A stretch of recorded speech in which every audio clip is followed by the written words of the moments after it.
What's up, everybody? Happy Friday. Welcome to the Novichenko Whips YouTube channel. My name's Ilya.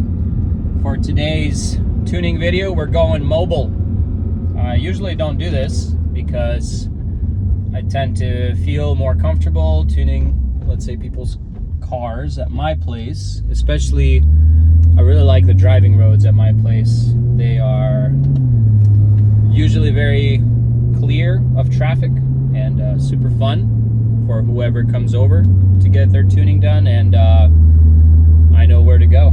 And you know, I have all my tools at home to help people figure out little issues here and there, usually revolving around vacuum leaks and zip tying stuff and installing things like boost controllers, EBCSs and stuff. I live kind of far up north in the Pacific Northwest in Washington State. I'm like 30 minutes from the Canadian border, actually. And so I'm traveling down south today to the Seattle area to help a guy kind of get his car running, because he's done a bunch of modifications on his '08 Legacy.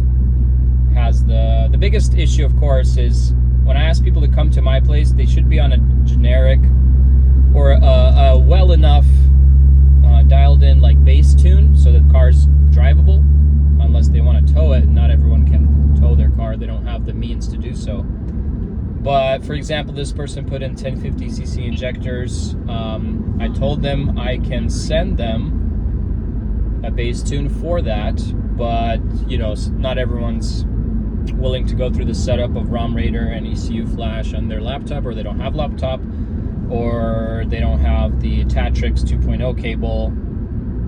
So I'm taking you along for the ride. Maybe on the road, on the freeway, we'll see some cool cars, and I'll make sure to record them for you and share that as well.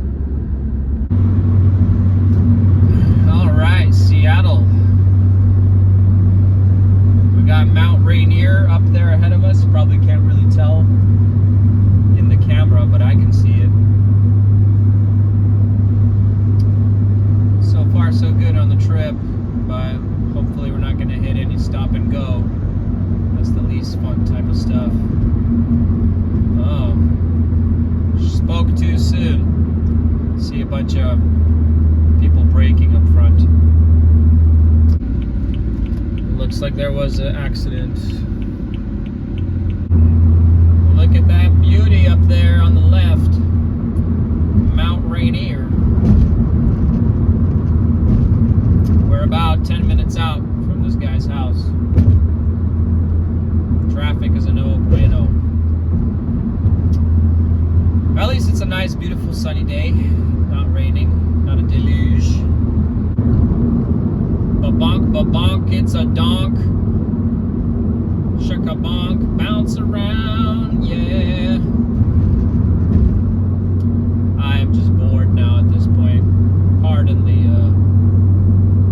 there's just debris flying everywhere from under these cars. Funny story, a couple years ago, I was driving somewhere around here, and a whole, whatever, diamond-shaped, trapezoidal, hectagonal stop sign or some kind of road sign, huge one. Someone ran over it on a big truck, and it flew up, and it was like flying at me, like at eye level, and I'm like, that's it, this is bad. And then thankfully, due to, I guess, the wind flow of air over your car, it was like a foot away from the windshield, and then it took a turn upward and just flew over my car. And I don't know if it hit the people behind me or not, but that was intense. Anyway, it's wild out here. I think we are here. Gonna be most likely tuning this Legacy. What did you say your name was again? Mauricio. Mauricio. Ilya. Nice to meet you. Let's check out your Spec B. Previously, you had just like a Cobb tune on it? No. No, just stock? Yes. It was stock. Mm-hmm. I guess my other question is, with all these mods, did you also do maintenance, like spark plugs? No? No. Okay. Well, I'm just wondering, because if they're old enough, if you start pushing the car, maybe it'll have misfires, but we'll see. We'll see. Yeah, we'll see. So you did TGVs. It's interesting to me you didn't delete the air pump, but some people like to delete this as well. Oh yeah. It's a lot of extra plumbing, and there's just 2 plates on the back. They're really small that you install, and then you get rid of this. And what I can do is I can remove the codes in the tune. So if you remove this in the future, you won't get a check engine. But it's a nice thing to remove because with age, this piping gets very dirty, and you can get limp modes, you can get check engines for this. And this is just for emissions. Like when your car turns on, this turns on for like 5 seconds and then it shuts off, and that's it. You know, yeah. The next thing to do. Probably, yeah, next thing to do. But otherwise, oil change, everything good. Yeah. Cool. I did the oil change when we do the, how do you call the thing under? Pickup tube or oil pan? Yeah, the oil pan. Mm-hmm. Cool. Let me grab my laptop. I will connect. I'll read your stock tune and I'll save it just to have it for future if you ever need it back. And then I will pretty much put all the numbers for the 1050cc injectors. I can estimate the MAF scaling numbers for this thing. But we'll have to do a little bit of driving so I can make it be perfect for the fuel trims. I think this is for the DGBs. Yes, that is. And then power-wise, do you have something you want in terms of like boost or... Because I'm sure stock power is pretty slow. Yeah. Yeah, it is. Yeah, so it should feel better either way. And it's H&G, so it's not a slow turbo in terms of spool, and it has good like top end power as well towards red line. Hopefully you'll have space somewhere around here to get on a little bit of like a pull that we can do. I think we can go there on the street. Your secret spots. There's not really secret spots around here. Yeah. But I will try. Put in your key. Just the second position. Let's make sure. Yep, it's reading. It's going to take a minute. So I'll read this, I'll save it, and then I'll make... it takes me about 10-15 minutes to do the initial base map. I try to kind of go through everything, and maybe I'll ask you a couple questions about what you want. Some cars with more modifications, I slightly raise the idle. So just, especially in the heat, the summer, so it'll be less likely to die on you in a stoplight or something. Are these cars more expensive than, let's say, a STI? No. No, less? No. But it has this pretty much STI driveline. Very cool. Except for the center diff control. That's probably controlled or not controlled here. Yeah, and this one doesn't have the Brambos. Okay. So stock power, it's only going for like 13 PSI. Probably with these mods and everything, we'll eventually try like 17, 18. It'll feel way better. So that's what I usually aim for. It's a hot day, so we'll see if the engine is happy with the heat. But what's helpful is it's a hot day, so when it gets colder, your car will be happier. Sometimes I tune people on a cold day, and then it becomes summer, and they're like, my car is acting up, and I'm like, well, yeah, it's much hotter outside now. So this kind of helps us in a way. Cool. From factory, when you put the pedal down, it uses your base fuel, but it also adds extra. It's called enrichment. And so because you had smaller injectors, it was putting in a certain amount, but now that you have a bigger injector, I'm going to cut that amount in half because you don't want too much fuel, right? Because it'll stumble. Pretty much easy formula. If you double the size of the injector, you should cut your enrichment by like 40-50%. You can experiment with it a little bit, but I find that helps the car run smoothly on and off throttle. Great.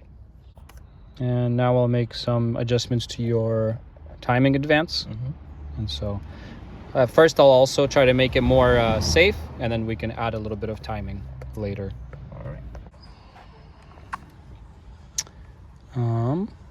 Okay, just in the second position.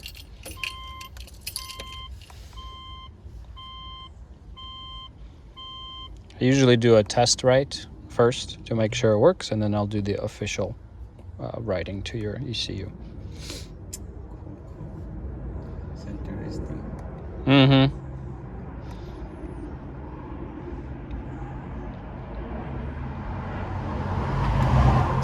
The test was successful, so let's try the real one.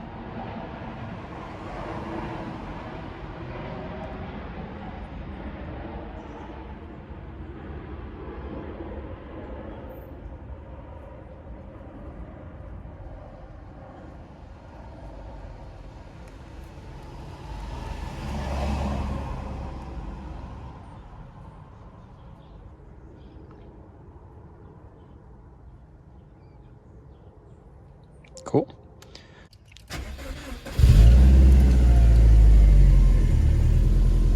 Let's let it idle for a couple minutes.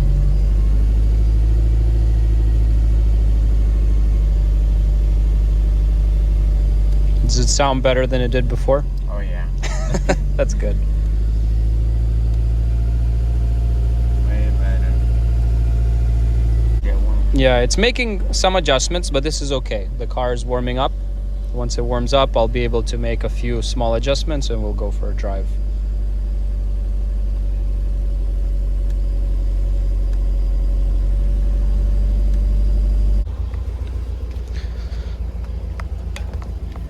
Okay. Nothing crazy, just, easy. So this is still work or? Yes. All of those will still work. You should probably drive in a little bit of each mode. That will help me get more driving data. So whether it's in Intelligent or Sport Sharp that you like to drive in. The car still won't feel perfect, but it'll get better.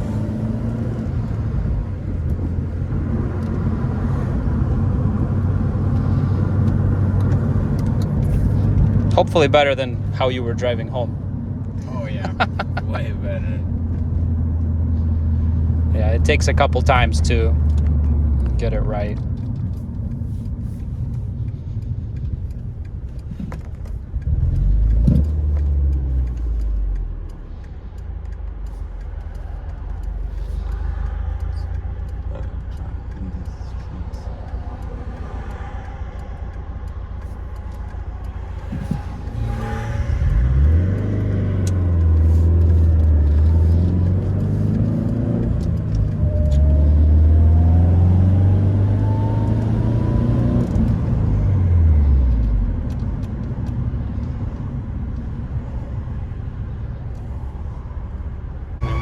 Okay. Yeah, most likely just clearing out some gunk. Yeah. That'd be that. Do you plan to just daily drive this car to work and stuff? Wow, it is hot out here. It is. 80 something. 83. Unless to use the AC. No, you're okay. I kind of like the windows down. I used to live in Florida when I was younger. I kind of miss Florida. I like warm weather. Yeah, that humidity, it's terrible. Yeah, the humidity was, tough.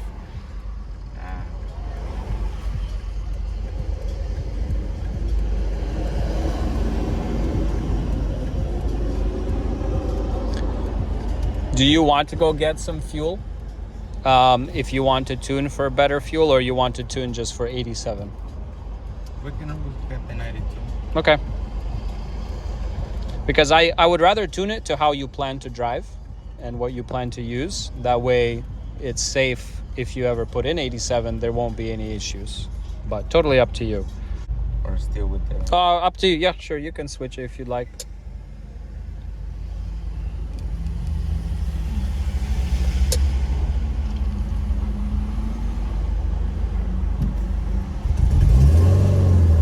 Sounds like maybe there's a small exhaust leak as well. I don't know if it's towards the back or the front. Front, yeah. I've noticed with the up pipe, oftentimes if there's only a 2-bolt style, it can have easily a little side leak. It's always a pain. I remember installing those several times. A lot of companies make a 3-bolt style, and it bolts up much flatter. Yeah, and this one is a 2 bolt. 2-bolt, yeah. That's usually the number one place where it leaks a little exhaust. I don't know if with the mechanic they remove some of those parts. Mm-hmm.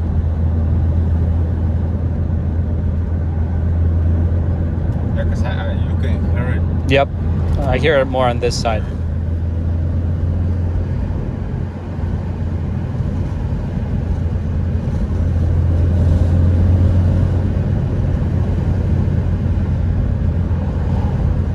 But it drives nice. Yeah. Mm-hmm.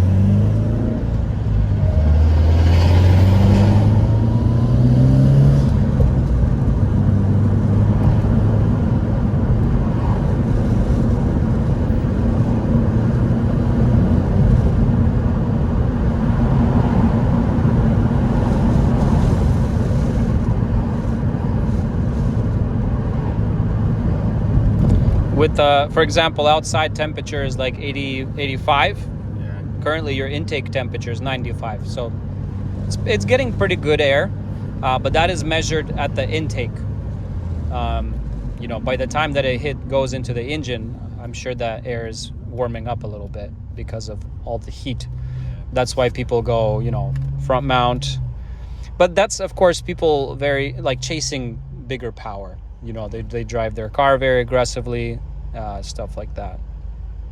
But if you're just looking for a good, reliable, like daily car, even the top mount will do if you drive it normally. Yeah. I never drive so aggressive. All right, so we're doing some initial driving log map scaling.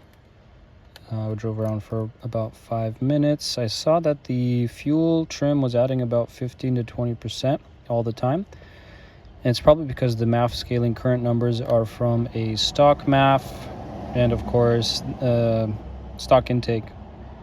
But there's currently like I think Grim Speed style intake in here. So we're going to take that into consideration. We've got our nice log.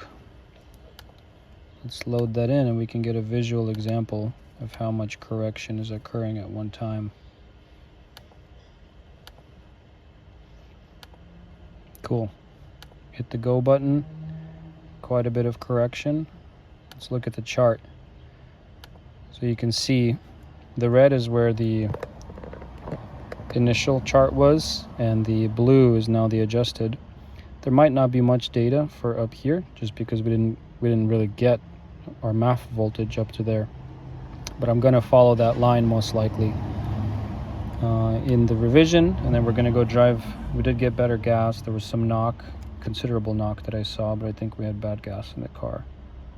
Let's see what we can do. I doubt that there was any like actual wide open throttle record. Okay, there's just a tiny bit. These data points might prove to be like nearly not useful, but let's see. Yeah, it's mostly showing up there. Okay, we'll keep what we have for now. So, pasting that data, saving it, checking the transitions from closed loop to open loop.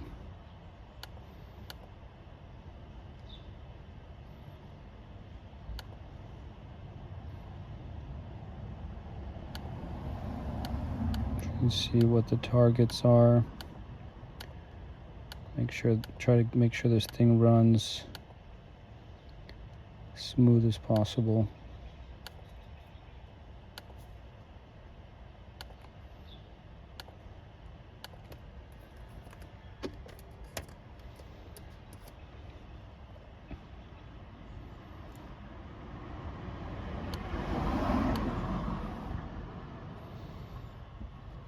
I think you need to be a little more safe on the ignition side.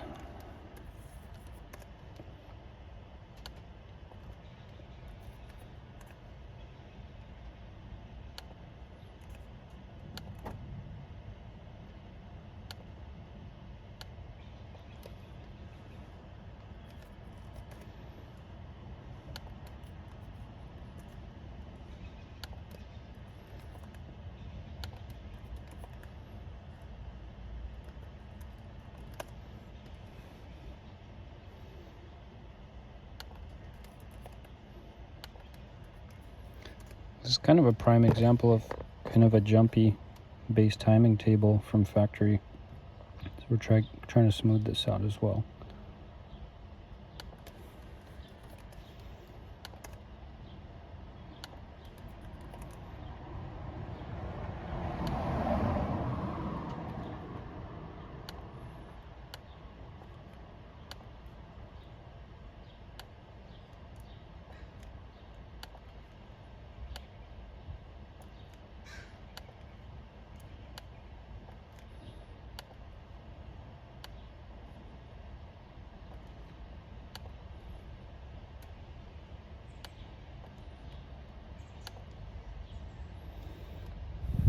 Okay.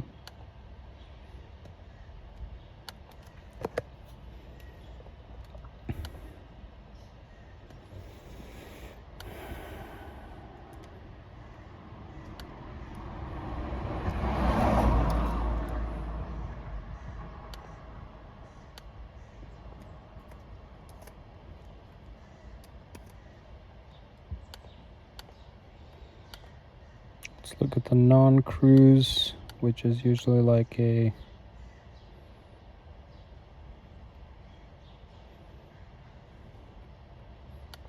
actually, I don't mind matching all the tables. That's what I do in my cars usually.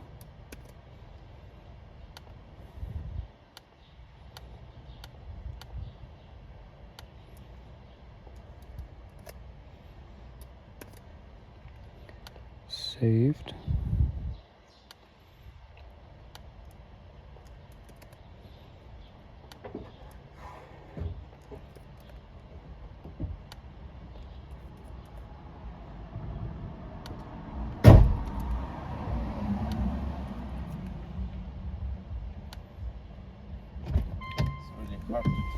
Yeah, from the top it's not as easy to tell. But I mean, they shouldn't remove any of the Stuff on the bottom. Yeah. True. Maybe, did you hear it driving home? Yeah. Okay. And it wasn't driving it like that before. Okay. Well, I heard the sound, but I thought it was something. Did they install the turbo? Nope. Okay. No, they just installed the TGPs and the injectors. Okay. I don't know then. That's an interesting question. And I bought those, the 3mm.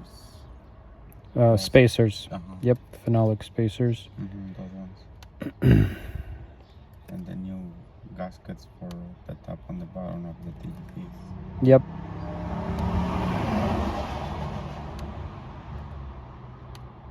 But that sounds like it's coming from the bottom. Mm-hmm.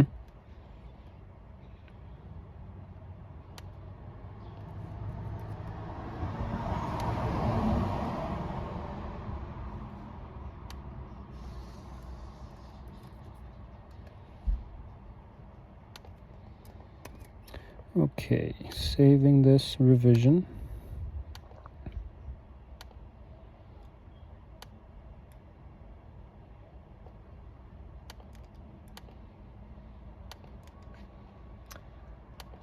And we're gonna go in a minute for another quick drive.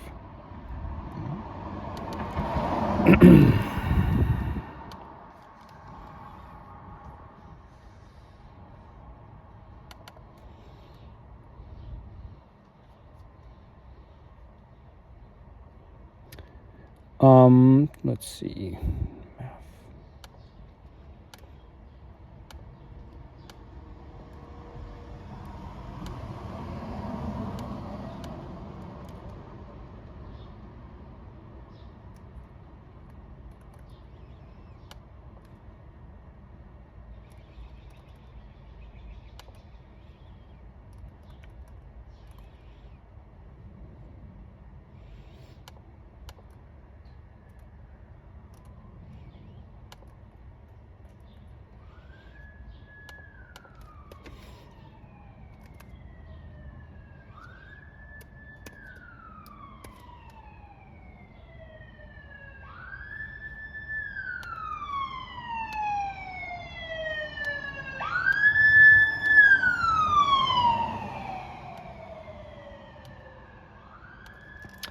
Okay, let's Ready? try a quick flash.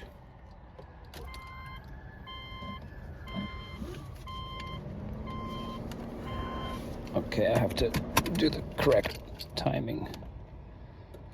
Let's see.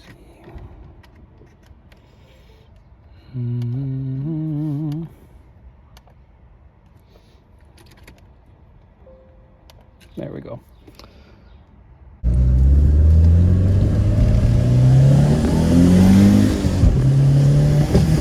Up. It's a little better, but it came back. Okay. Let me check what that is. Read the diagnostic code. You can start it, car again. Let me read the code.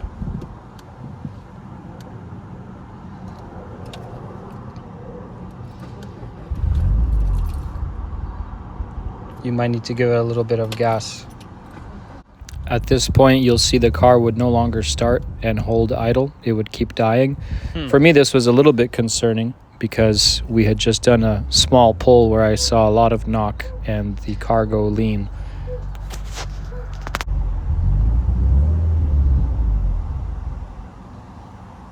Okay, weird. Okay, can we try to... I found it hard to believe that the car that was just running fine now had something off with the tune. My go-to was to check and make sure the car was not knocking in any way, and then of course to see if we had some major vacuum leaks that evolved.